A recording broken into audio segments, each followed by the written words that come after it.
welcome to our podcast. Welcome. Yeah, I think I'm just gonna try to awkwardly talk to you sideways the whole time, I guess, maybe. I don't know what my plan is, but we're figuring it out. We are. In the most literal sense and in the most figurative sense. Yeah. Why not? I think what my plan was to talk about today, because today's going really well, and I'm like super in flow, and like everything seems easy today, and like I'm able to like remember everything I have to do, like I'm able to like leave the house when I need to. Like I realize these seem like such simple things, but they're so hard for me.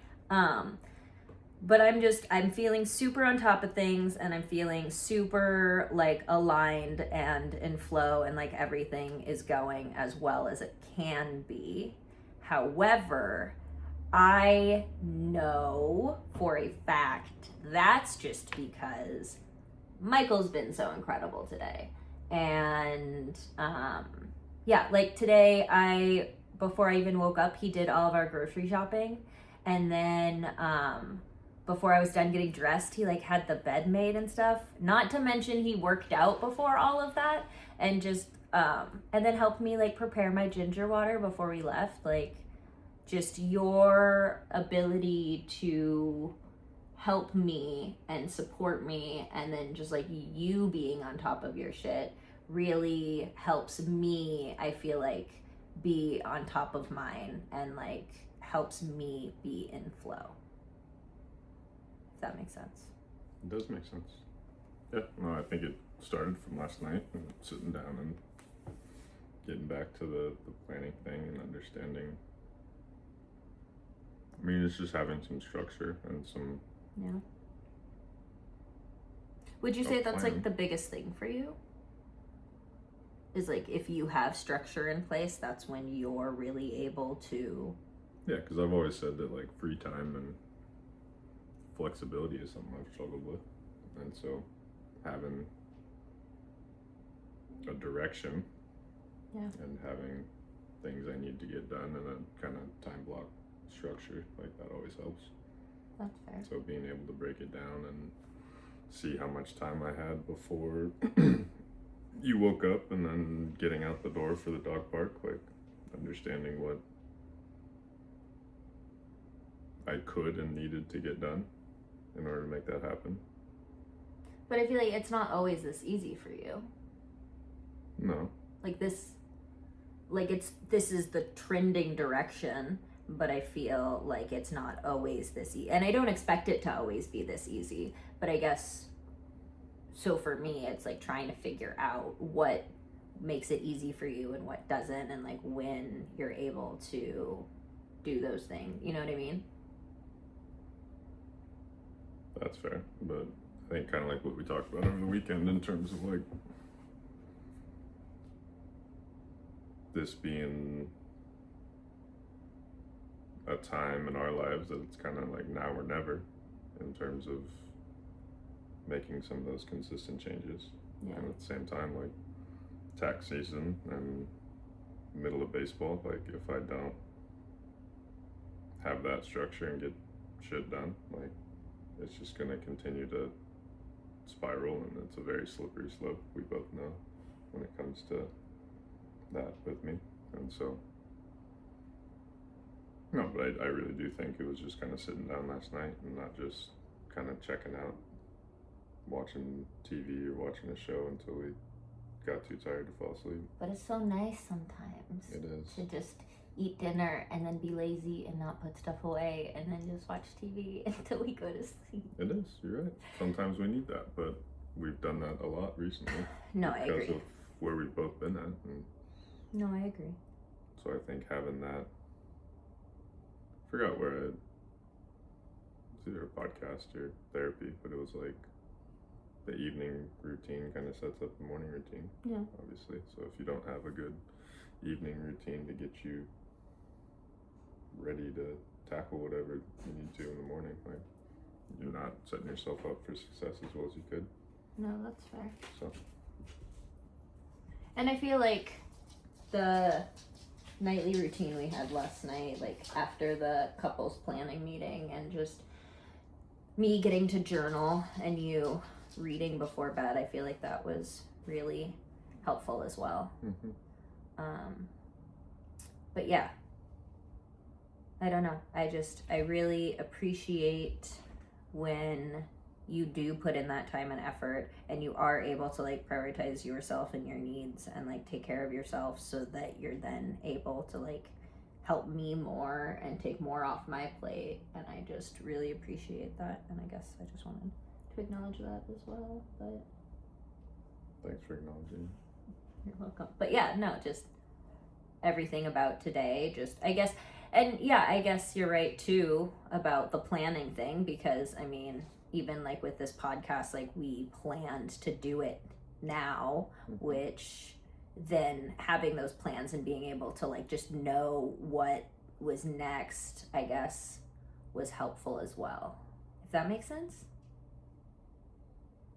Coming from the person who needs to know what is happening every 2-hour block of her day, like, and what I'm doing with every 2-hour block in my day, so it mitigates the uncertainty and the fears and concerns of my past behavior in the relationship. I don't think though that it's always, I don't think the check-ins are in correlation to your past behavior. I think the check-ins are in correlation to my neurodivergence, and just, it's not even like I need to know for control purposes. It's just like control. It's like I just like to know what's going on, so that I think it's like a thoughtfulness also. Like I like to know what's going on so that I can plan appropriately, right? Like if I know, like, I'm probably gonna get so much hate for this.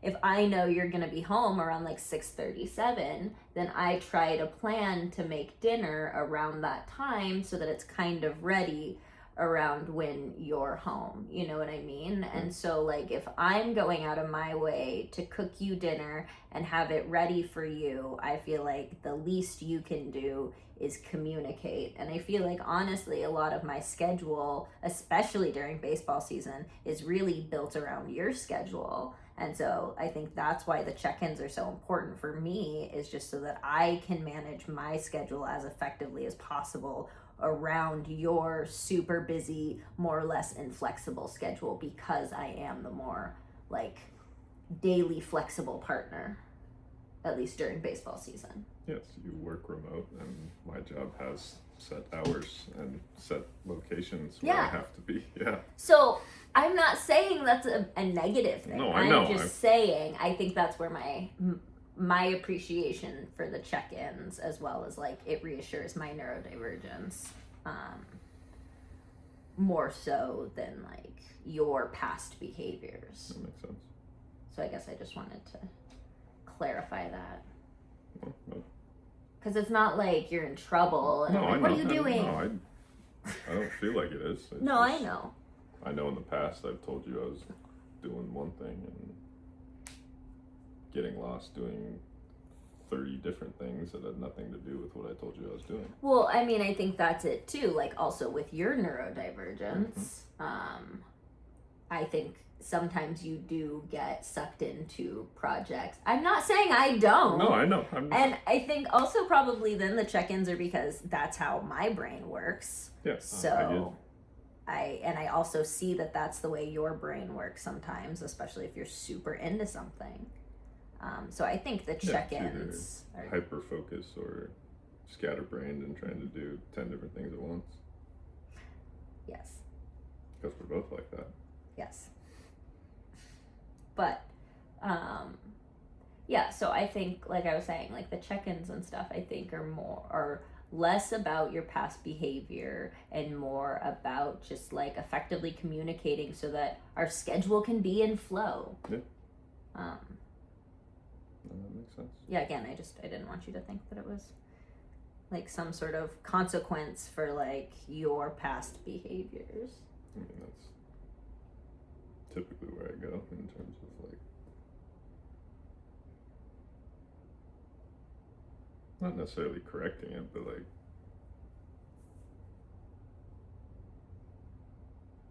accommodating your needs and satisfying your needs, because I know that that's something that you need in a relationship. And so Yeah. like typically when I try to do that, it's because of, I guess I just internalize and assume that it's because of my inconsistency in the past. But that makes sense in terms of just how your brain works. And But I think that's the issue too. Like, if that's like, ultimately what you're saying is that's an assumption that you make, like based on your own negative self-perception. But that's not fair to our relationship. Like, if you're internally assuming things based on your negative self-perception, but projecting it onto me and telling yourself that's how I feel, then that's not fair to me, because that's not who I am, and I don't have a negative perception of you. Like, I get let down, especially when you say you're gonna do something and then you don't do it. Like, that is frustrating, but that would frustrate me coming from anyone, right? And so I think that it's less about I don't have a negative opinion of you. Like, I'm like, oh, Michael's fucking up again, but I'm not like, oh, Michael's a fuck up. Like, do you know what I mean? I do. And so, like, I think that when you project your own personal opinions of yourself onto me as beliefs that I have, I feel like that inherently negatively impacts the relationship, regardless of how you feel, because it's not how I feel. Yeah, I mean, that makes sense. My insecurities and self-worth and self-esteem kind of have been a big hurdle and obstacle in our relationship. So. Yes. But I think also at the same time, I think that it would be a very difficult relationship if you saw yourself the way that I see you. Because I think that you're like the most handsome, coolest, funniest, bestest. Does that push back? What do you mean? Way more? Because I could see things clearly. Is that what you're talking about? No, you'd probably just be some like super arrogant piece of shit. Yeah, that's kind of what I was saying. Just push back. No, I mean, I don't know. I think that honestly, your lack of self-worth is honestly what's held you back most in life. And so I feel like if you were just like this, if you saw you as incredible as I see you, then like, if you just had that belief, you would just be a completely different person. Like, I think that like part of, honestly, like what made you who you are is your internal struggle and like figuring out how to navigate and overcome that. That's fair. Yeah. I mean, it's just the concept of overcoming whatever holds you back in your internal stuff to make you the person you are, and going through the experiences that I've gone through to better myself or grow from whatever internal narratives. Like shadow work? Something like that. Yeah, no, I think, but you know for a fact that I think that you are the most handsome man I've ever seen in my life. I do know that. You tell me quite often. And you usually preface it with, can I be honest with you about something? Yes, I do that. do. Speaking of do. Do you remember where we were? And we're back. Do you remember where we were? Take 2. No, I think just circling back to how well you're doing this morning. Like, I guess my questions were, not questions, but like, it's obviously like me being present allows for that. And then also it's just kind of little things that are difficult for you, that when I'm present and taking care of myself, that I can help with. Like you were talking about, just like the running on water-free ginger water, making sure But I mean, your bag is together. Like, do you feel like that's just because of the like couple meeting we did last night, or do you feel like it's because we effectively didn't do anything yesterday and so like you were really able to recover, or like what do you think was the catalyst behind your ability to show up so incredibly today? I mean, I honestly think it was breaking a clipboard Saturday and just like letting out. I mean, I joked about it in the moment, but it was like I felt like I let out like 6 weeks of frustration and suppressed emotion. That's fair. So then I mean, that led to it. Obviously, like the planning stuff played a piece of it, like No, okay. me getting back to working Stop. out. So what I heard you say was there was a big physical emotional release, and that was almost like a nervous system reset for you that you didn't realize you needed. Yeah. So I guess my question is, how do we moving forward incorporate some sort of like weird, big, aggressive physical release for you? You know what I mean? Like, I mean, I think it's grabbing the punching bag from out under the futon outside and just like having that more readily available. I think we're both very out of sight, out of mind. So if something's a tool that we know is helpful, is in sight and accessible, we are much more inclined to use said tool. So I think having that, yeah, like not necessarily out in the open because of that little demon laying down behind the camera. Yeah. Not good. But I think that would help for sure. I don't know if it would be the solution every single time. I mean, I think that you were getting kind of that same thing too when you were doing like rec basketball and stuff. Yeah. So, No, and I mean, I know that the lifting stuff has helped, and yeah, just being able to do something difficult that I don't necessarily like super enjoy doing, but starting my day like that. Yeah. I mean, like we talked about last week, I didn't sleep well a couple days and like didn't go to the gym, and then it was just jumping right into work, and then it's just not present and just production mode, and just all I can think about is crossing stuff off the list and trying to get shit done. And that's where we get into a bunch of problems. That's where our relationship fails. I feel like anytime our relationship is on the back burner, then I feel like that's where issues arise. Because like I think of like our relationship as its own entity, right? Like I think that I have to prioritize me and I have to prioritize our relationship. And then during baseball season, I have to prioritize you. But I think, like, theoretically, I feel like if I'm able to prioritize me and take care of my needs, and then also nurture the relationship, and you're able to take care of you and your needs, and also able to nurture the relationship, I feel like that's where the real magic happens. No, I would agree for sure.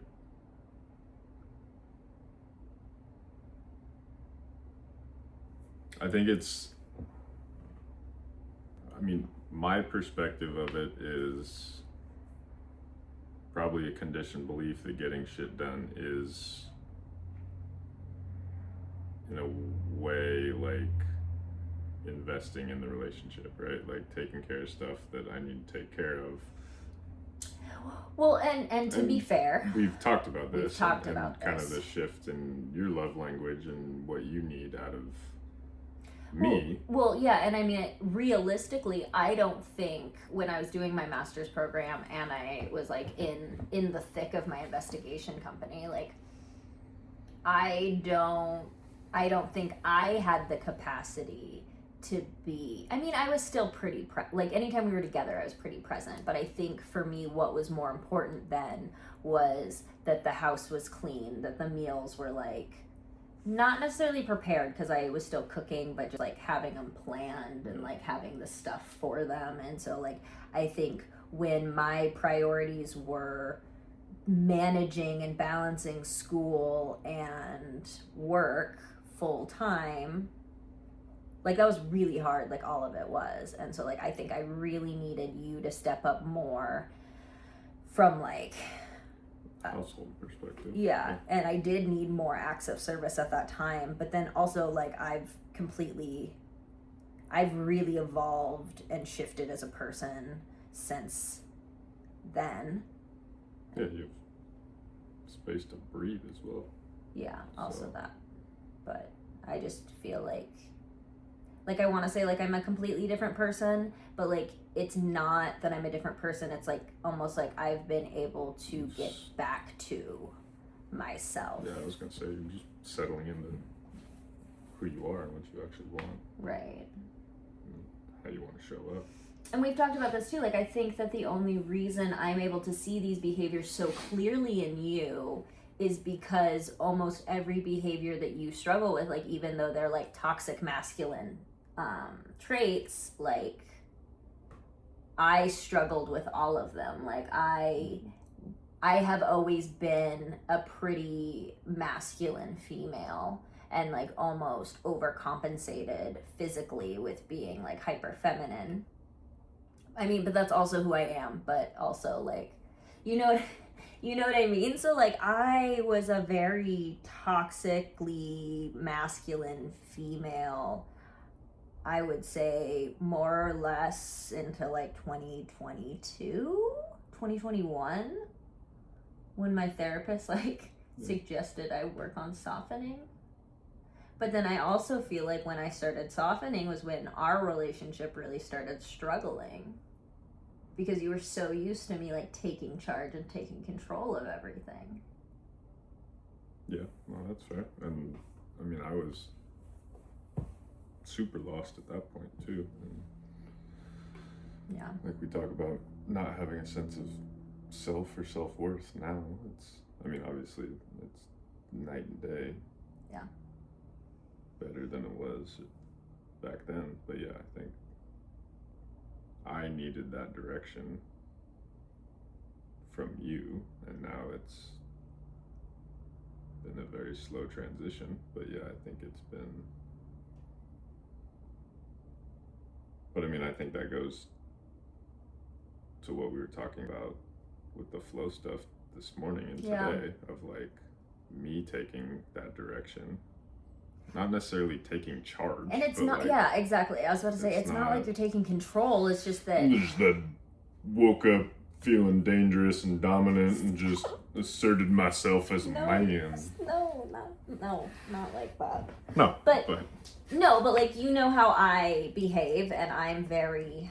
This, yes. I kind of flitter from each. I kind of think of myself like a hummingbird. I kind of just go from each thing. 1,000,000 miles an hour, yes. But I'm also very adaptable and flexible. So I feel like as long as you kind of set the tone, I'm able to follow along. But like, I don't know, that's something, I feel like that makes me sound like grossly submissive. And yeah, no, I mean, like follow and lead is the terminology. The connotation, I mean the definition, but like I think that the connotation within a relationship, a heterosexual relationship, is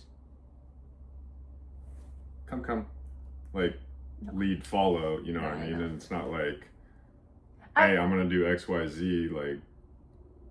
I would say that there are different aspects of our relationship where you kind of dominate and take leadership or control or whatever, and I feel like there's other aspects where I don't think you can use the words dominate and control.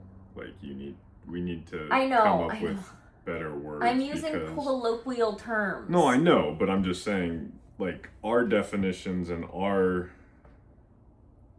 perceptions of those words are so much different than general societies, mainstream or societies. Yeah, like Yes. I see what you're trying to No, say, I know, but I I think know. that gets confusing. It's like, oh, she said he dominates. She said he controlled. Like, that's not No, what you totally. mean. I know that. But what do I say then? It's like when I called you an accessory and everyone Yeah. online was like, well, and I was like, I don't know a better word. I mean, it's almost just like ownership and initiative. Like, if I can take care of the things that I need to take care of and show that initiative without having to be micromanaged or asked, like, then that allows you the capacity to just be here. You know what I mean? Right. Like, if I build the guardrails, you can bounce back and forth and still follow that direction. Right, You know what I mean? like- So it's not like you're on the leash and I'm Like you're leading you. like the banks of a river. Yeah. Yeah. Like you are essentially the container Yeah. where I'm allowed to Do whatever the fuck you want as long as you're in that container. And you being in the container is up to me. Right. To create the safe container for Yeah. me to exist in fully Yeah. and feel like fully loved and supported and encouraged to like be myself and stuff. But like I was thinking like but I think we need to articulate that like me being all over the place is me making money for our household. Yeah. It's me taking care of people that we care about in our lives. It's me being able to schedule things for our household. Like I think you and I both joke that I like flit all over the place, which is true. But that's also just how I navigate the world, and that's also how I make us money. That's also how I make a social media following. It's how I'm able to manage all of the things that I am, is because the type of person I am is I'm doing so many things at once, but that is my flow. Yeah. But like you're also the most scheduled person I've ever met. Like, yeah, you are all over the place, but then you have to be detailed because I think like you said at the beginning, like leaving the house at a correct time is difficult for you. And so like it is both. It is being able to be flexible and flow and all over the place, but also like you have that structure within yourself and within the relationship to allow that. Right. And then I think that also helps me when you know my schedule, because then it also helps you prepare me, like to set me up for success. And by you setting me up for success in those little ways, it sets our family and our marriage up for success, because then it helps me be successful, especially being the one who makes the majority of the money. Yeah, exactly. And so like I think that is essentially, and in a nutshell, I think that is a relationship, right? Like it's not so much one person stays in one lane and the other person stays in the other lane and the two shall not cross paths. Mm-hmm. Words are hard. But yeah, I think it's just understanding and also like not being afraid of what your weaknesses are. Like I think it's really understanding your weaknesses, so then you can allow your partner to step in and support you, and not and not thinking of those weaknesses as like a issue or like something to hide, but like something to embrace, to allow your partner to step in and offer support and strength in the areas that you are not as strong. Mm-hmm. Like I'm short, I can't reach things on high shelves. Does that mean that I'm flawed? No, but it does mean that Michael you either are climbing on a counter and I find you on top of a counter reaching the top shelf, or you ask me to do it. But I'm just saying, like, that's an example of a weakness that's not actually a weakness. It's just the reality of being vertically challenged and you having a height differential and being able to support me in those ways. Yeah, but I think it also goes like to your lane analogy. Like staying in your lane is so static and like concrete and rigid. Like And the world is ever evolving, and the Well, only and, certainty is like, change. Yeah, I mean, every relationship is dynamic, everything changes. And so it's like, if you're so rigid about roles and responsibilities and everything else, it's like, The relationship's not going to us, that doesn't sound like a fulfilling, long lasting Yeah. relationship or dynamic, Well, right? Like, Because theoretically, again, we're all always changing. yeah. Yeah. No, I agree. And, like, I mean, it's pretty commonly said that, like, a good partner is a good complement. Like, Yeah. you can't be good and bad at the same things, or else it's going to be a little more difficult. That's fair. Going back to your point, like, Yeah. who would you have to lean on, and if both of you have the same shortcomings, you know what I mean? Yeah, totally. I think that's all I have for today. I feel like we covered a lot in like 30 minutes. That's fair. Minus our break. Yeah. But, okay. I don't know how often we're going to do this. I don't know when we're going to do this again. I don't even know when this is going to get posted. So, yep. That's all I got. For now. Cute.